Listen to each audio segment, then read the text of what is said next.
તો હાલ એક ખૂબ જ મોટા સમાચાર સામે આવી રહ્યા છે। હજુ સુધી ભારતમાં એક ઠેકાણે આર્ટિફિશિયલ ઇન્ટેલિજન્સ દ્વારા આખા શહેરની દેખરેખ નથી થતી, પરંતુ હવે અમદાવાદે આ પહેલ કરી દેખાડી છે।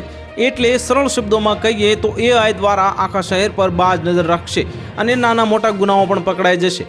જો કે સાથે નાગરિકોને પણ ઘણા લાભ થવાના છે, જેમ કે રખડતા ઢોરના ત્રાસમાંથી મુક્તિ મળશે, તે ઉપરાંત ગેરકાયદેસર પાર્કિંગની સમસ્યા અને ગંદકીની સમસ્યામાંથી પણ છુટકારો મળશે।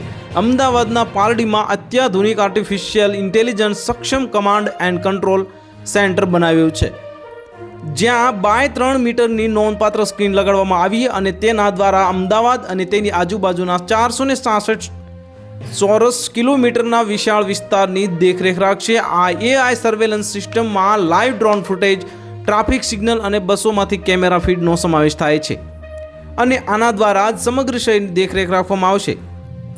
AI સર્વેલન્સ સિસ્ટમથી કયા કામ થઈ શકશે? AI સર્વેલન્સ એકી સાથે ઘણા બધા કામ કરી શકવા સક્ષમ છે, જે ટ્રાફિક ઉલ્લંઘન પર બાજ નજર રાખશે, તે ઉપરાંત ગુમ થયેલા લોકોને પણ શોધી શકે છે।